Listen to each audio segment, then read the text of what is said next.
Selamat siang, Ibu dosen yang terhormat. Perkenalkan, nama saya Nugralisa Mauting dengan NIM D1B1246262. Di sini saya akan menjelaskan tentang interaksi protein dan jaringan dengan subtopik interaksi protein-protein dan protein ligan. Dengan mata kuliah Biologi Sel Molekul oleh Ibu Apoteker Cikita Inaku S.Farm MSI, Program Studi S1 Farmasi Universitas Megariski Makassar. Nah, tujuan pembelajarannya yaitu menjelaskan konsep dasar interaksi protein-protein dan protein ligan. Yang kedua, mengurangi mekanisme molekul interaksi tersebut, menjelaskan relevansi interaksi dalam jaringan dan sistem biologis, dan yang keempat, memberikan contoh aplikatif dalam bidang farmasi. Kemudian, apa itu interaksi protein? Interaksi protein adalah jaringan interaksi protein-protein atau PPI yang menggambarkan interaksi fisik antara protein yang terjadi untuk memediasi perakitan protein menjadi kompleks protein. Kemudian, jenis interaksi protein. Ada homodimer dan heterodinamik. Prediksi kontak residu homodimer umumnya mencapai akurasi yang lebih tinggi dibandingkan dengan kompleks heterodimerik. Kemudian protein-protein interaction atau PPI adalah modifikasi pasca translasi untuk mengenal struktur dua domain interaksi. Misalnya, domain SRC homologi 2 atau SA2 hanya mengikat protein dengan residu fosfortirosin. Kemudian ada contoh domain interaksi, ada SH2, yaitu mengikat fosfotirosin untuk transduksi sinyal. Yang kedua ada PDZ, dia pengorganisasikan kompleks protein, mengikat sekuens C-terminal. Kemudian ada protein kompleks assembly, kompleks transkripsi, berfungsi membuka DNA, menetapkan titik awal transkripsi, dan merekrut enzim transkripsi. Kemudian ada ribosom, kompleks protein RNA besar yang merakit subunit kecil atau 40S dan besar atau 60S di eukariotik. Kemudian ada deteksi interaksi protein untuk mengidentifikasi dua protein berinteraksi serta mengukur kekuatan dan sifat interaksinya. Metodenya eksperimental. Yang pertama, co-immunoprecipitation atau COIP. Yang kedua ada Yes2 hybrid atau Y2H. Yang ketiga ada FRIT.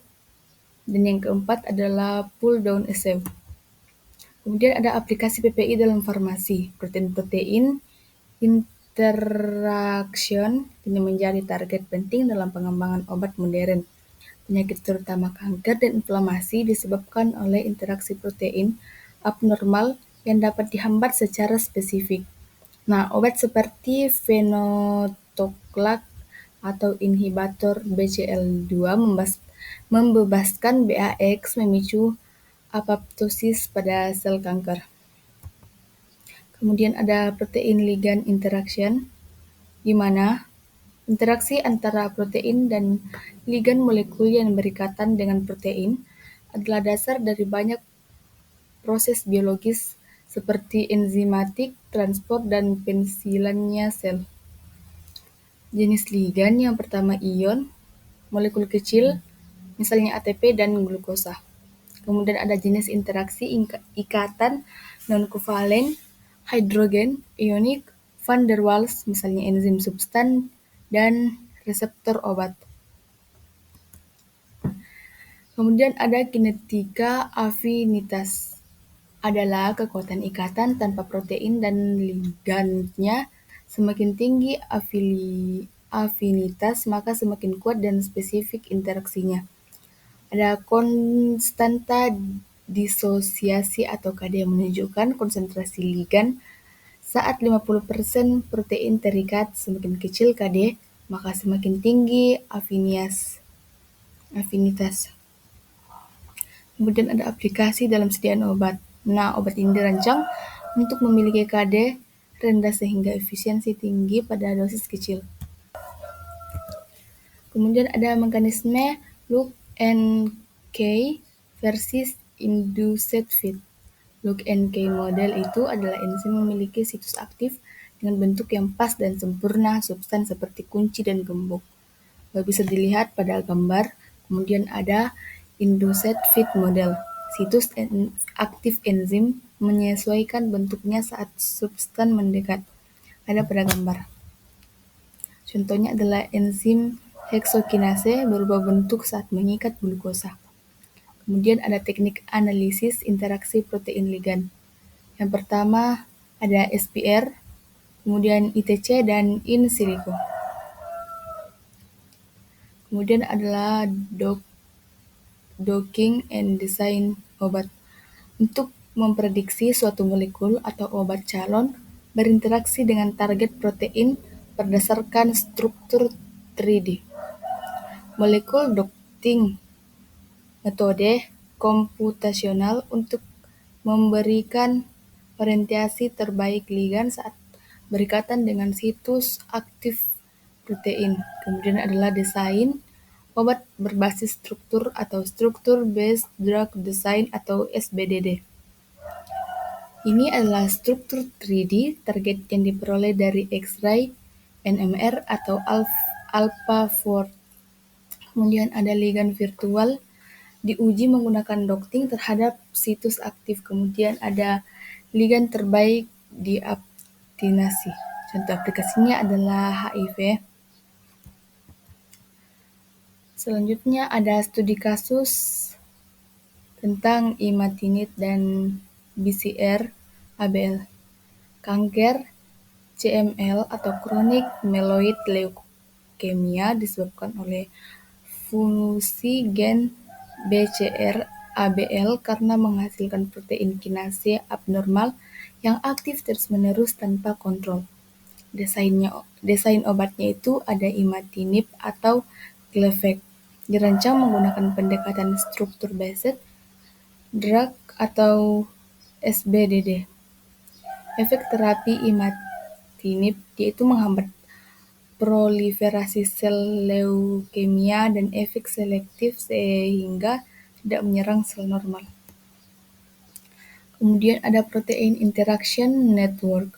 Di dalam sel, protein berinteraksi satu sama lain dan membentuk jaringan kerja yang saling terhubung yang disebut sebagai protein interaction network. Jaringan ini menggambarkan hubungan antara protein yang berkolaborasi untuk menjalankan fungsi-fungsi biologis. Setiap protein dalam jaringan diibaratkan sebagai titik atau node, sementara di interaksi antara dua protein digambarkan sebagai garis penghubung atau ATG. Selanjutnya ada interaksi dalam jaringan biologis. Setiap jaringan otot dan hati memiliki kumpulan protein unit yang saling berinteraksi sesuai fungsi dan fisiologisnya. Jaringan otot berinteraksi antara aktin, miosin, dan troponin. Jaringan hati berinteraksi protein enzim metabolik seperti sitokrom 4P450.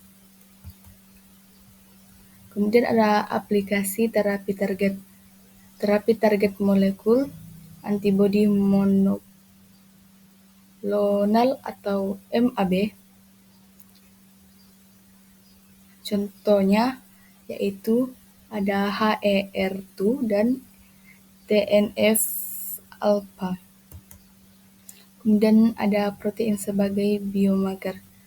Biomarker adalah molekul biologis termasuk protein yang dapat digunakan untuk mendeteksi atau memantau kondisi penyakit. Perubahan dalam interaksi protein dapat menjadi indikator awal gangguan biologis seperti kanker, infeksi, atau penyakit lainnya. Kemudian ada interaksi dan desain vaksin. Vaksin dan imunitas adaptif. Vaksin dirangsang untuk protein-protein dalam sistem imun, khususnya antara antigen dan reseptor sel imun.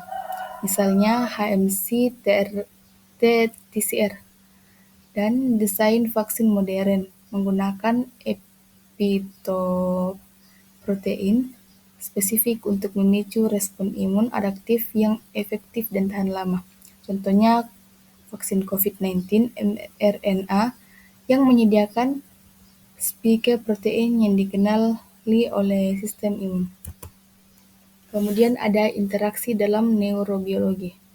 Reseptor NMDA atau N-methylene D-aspartate merupakan reseptor glutamat yang berperan dalam memori pembelajaran dan plastisitas sinaptik.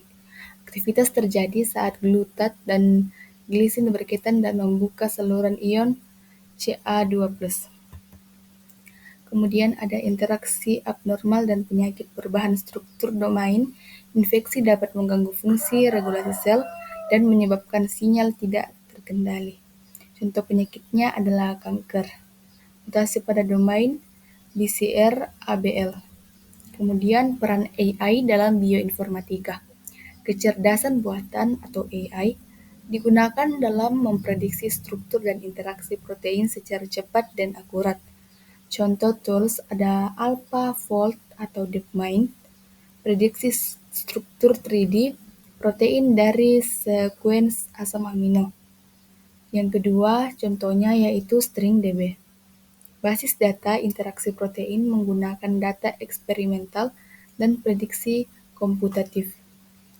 Keuntungannya menggunakan peran AI, yang pertama menghemat waktu dan biaya riset, yang kedua membantu identifikasi target obat baru, dan yang ketiga yaitu menjelaskan mekanisme penyakit berbasis interaksi. Nah, adapun kesimpulan dari presentasi ini adalah interaksi protein adalah fondasi umum berbagai protein biologis, mulai dari regulasi gen, metabolisme, hingga komunikasi antar sel. Pemahaman mendalam mengenai interaksi protein-protein dan protein ligan sangat penting dalam pengembangan obat modern dan terapi berbasis target. Kombinasi pendekatan eksperimental atau COIP, FRED, dan SPR.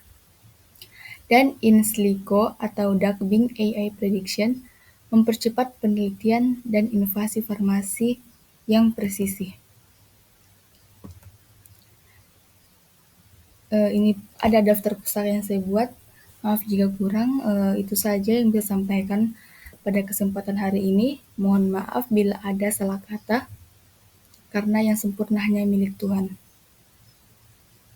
Wassalamualaikum warahmatullahi wabarakatuh dan selamat siang.